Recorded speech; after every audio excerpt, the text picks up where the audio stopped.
안녕하세요. 윤우리 목사입니다. 오늘은 금요일 기도회가 있는 날입니다. 여러분 오셔서 같이 함께 기도함으로 이 나라와 민족을 위해서 정말 눈물로 기도하는 저와 여러분 되길 소망합니다. 그리스도인은 기도하는 사람입니다. 기도가 없이는 우리는 살아갈 수가 없습니다.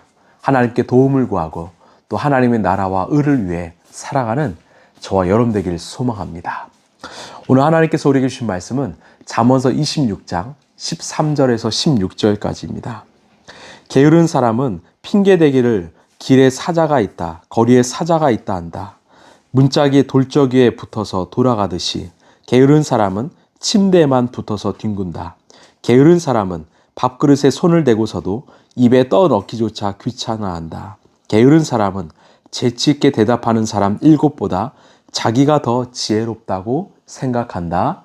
아멘. 자, 오늘 말씀을 보면 계속 반복하는 것은 게으른 사람은 말하지요. 이 초대교회에서 7가지 대표적인 죄를 공표할 때 이 게으름을 포함시켰습니다. 이 칼바르트라는 신학자는요, 죄 가운데 가장 나쁜 죄는 게으름이라고 했습니다. 여러분, 왜 게으름이 죄가 될 수 있을까요? 이 굿바이 게으름의 저자 문요한 씨는 이렇게 말했습니다. 게으름이란 삶의 에너지가 저하되어 흩어진 상태 정도가 아니라 하나님이 싫어하고 자신을 망치게 하고 다른 사람들에게 피해를 주는 죄라고 말합니다.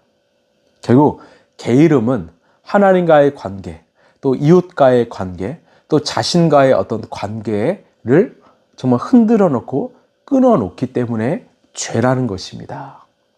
먼저는 하나님과의 관계를 깨트리게 만듭니다. 게으름은 하나님을 찾지 않게 만듭니다. 말씀과 기도 생활을 못하게 막습니다. 또한 하나님의 형상인 우리 자신을 돌보지 않습니다. 또한 내가 해야 할 일을 하지 않게 만듭니다. 그로 인해서 주변 사람들이 피해를 보기 시작합니다. 내가 해야 할 일을 대신해야 하고 내가 해야 할 걱정을 대신하는 것입니다. 결국 하나님과 이웃과 자신 간의 관계를 끊어뜨리고 무너뜨리는 큰 죄가 바로 게으름이라는 것입니다. 여러분, 게으름은 단순한 여유와 편안함 상태가 아니라 영적 무기력증인 것입니다. 자, 13절을 보시면 게으른 사람은 핑계대기를 길에 사자가 있다, 거리에 사자가 있다. 아멘. 게으른 사람의 특징은 일을 안 하는 것이 아니라 안 해야 할 이유를 찾는데 가히 천재적이라는 것입니다. 여러분, 길에서 사자를 만날 확률이 얼마나 될까요? 거의 희박합니다.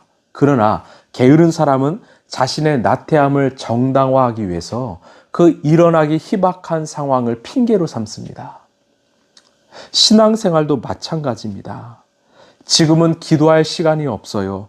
말씀을 읽을 시간이 없어요. 아니에요. 시간이 없는 것이 아니라 마음이 없기 때문입니다. 피곤해서 안 돼요. 정말 삶이 힘들어서 안 돼요. 아닙니다. 우선순위가 지금 잘못된 것입니다. 정말 중요한 것을 헤아리지 못하고 영성보다는 자꾸만 내가 하고 싶은 것에 초점을 맞추고 있기 때문에 하나님과의 관계를 정말 소홀히 여기는 것입니다. 여러분, 혹시 우리도 계속 못할 이유만 찾고 있지는 않습니까? 마음이 있으면 길이 보이고 마음이 없으면 핑계만 보입니다. 하나님과의 관계를 가장 우선시 여기는 저와 여러분 되기를 소망합니다. 우리 14절을 보시면 문짝이 돌적이에 붙어서 돌아가듯이 게으른 사람은 침대만 붙어서 뒹군다. 이 표현은 상당히 해학적입니다. 문짝은 하루 종일 열고 닫으면서 움직이지요. 그런데 이 문짝은 그 문틀, 이 돌적이를 벗어나지 못합니다. 딱 그 구간만 움직입니다. 무슨 의미일까요? 활동은 하지만 제한적입니다. 그래서 결과물이 없고요, 성취도 없습니다. 늘 반복적인 딱 그 머문 상태, 이것이 바로 게으른 자의 비극입니다. 저는요, 이 헬스장 이 대표가 참 싫어하는 사람입니다. 1년 회원권을 끊고요. 매일 가는 사람이에요. 올 출석하는 사람입니다. 자, 헬스장 대표가 좋아하는 사람은 누구일까요? 우스갯말이지만 1년권을 끊고 두세 번 가는 사람입니다. 저는 그분을 향해서 헬스장에 기부하셨다고 말합니다. 헬스장 운영을 걱정해서 늘 기부해 주시는 아주 천사이시죠. 안 됩니다. 등록했으면 열심히 다녀야 합니다. 그 역치를 끌어올려야 합니다. 우리의 신앙도 마찬가지예요.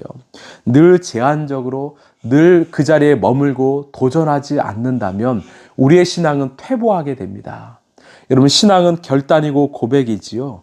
결단했으면 실행해야 합니다. 그냥 늘 실행하지 않고 늘 생각만 하면 그 자리에 맴도는 신앙생활에 그치고 말 것입니다. 더 성장하고 성숙할 수 있는 그 자리로 나아가시길 바랍니다. 그래서 금요 기도에도 와 보시는 거예요. 피곤해도 또 바빠도 와서 기도하면 하나님께서 우리의 믿음과 또 신앙의 길을 열어주실 것입니다. 자, 15절을 보시면 게으른 사람은 밥그릇에 손을 대고서도 입에 떠넣기조차 귀찮아한다. 저는 이 말씀처럼 충격적인 장면은 없다고 생각합니다. 밥이 없어서 굶는 게 아닙니다. 밥에 손은 댔지만 입에 가져오는 것이 귀찮아서 굶는다라는 거예요. 하나님은 오늘도 우리에게 맛있는 영적 이 밥상을 차려주셨습니다. 성경책이 바로 옆에 있고요. 또 말씀이 유튜브에 올라와 있습니다. 그런데 그 성경책을 펼치는 손길이 또 기도하기 위해서 무릎을 꿇는 그 결단이 없어서 내 영혼이 굶주려 있는 것입니다. 여러분, 안 됩니다. 여러분, 펼치십시오. 꿇으십시오. 보십시오. 그러면 삽니다. 가장 기본적인 가장 작은 수고가 없어서 영적으로 굶주리는 사람들이 너무나 많습니다. 오늘 말씀의 결론인데요. 16절입니다. 게으른 사람은 재치있게 대답하는 사람 7보다 자기가 더 지혜롭다고 생각합니다. 여기서도 교만이 등장하지요. 나는 지혜로운 사람이야. 참 어리석은 사람입니다. 여러분, 우리는 지혜롭지 않습니다. 하나님이 지혜로우시죠. 우리는 어리석습니다.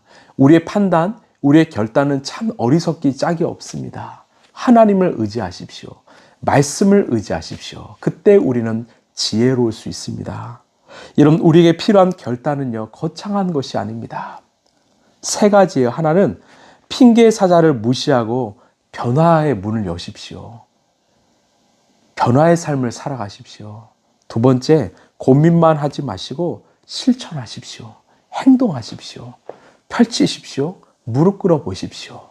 3번째, 그 은혜의 밥을 내 입으로 떠 넣으시길 바랍니다. 여러분, 어렵지 않습니다. 처음 시작이 어렵지 하다 보면 그것이 습관이 되고 내 라이프 스타일이 되고 내 인생이 됩니다. 여러분, 주님과의 관계가 회복되면 내 영이 살아나면 내 삶이 변화됩니다. 뭔가 하기 시작합니다. 도전하기 시작합니다. 꿈이 생깁니다. 비전이 생깁니다. 사명이 생깁니다. 살아갈 힘이 생깁니다. 나의 밝은 에너지로, 나의 영성으로 주변 사람들에게 선한 영향력을 주기 시작합니다. 여러분, 작은 것부터 시작하십시다. 기도 10분, 말씀 10분, 선행 하루에 1번. 어렵지 않지요? 여러분, 그 게으름에서 영적 무기력에서 벗어나서 이제는 거룩한 바쁨으로 살아가시길 바랍니다.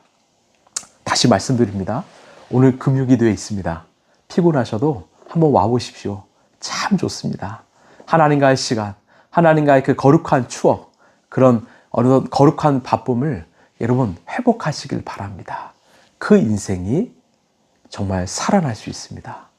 그런 삶이 우리의 삶을 다시 일으켜 세울 수 있습니다. 기도하겠습니다. 하나님, 우리의 삶의 변화는 결국 습관에 달려 있습니다.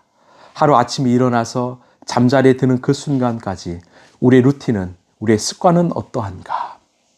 무엇보다 정말 그 밥상은 차려졌지만 우리가 떠먹기 싫어서 굶주리는 영적 허기증, 무기증에 살아가는 사람들이 많습니다.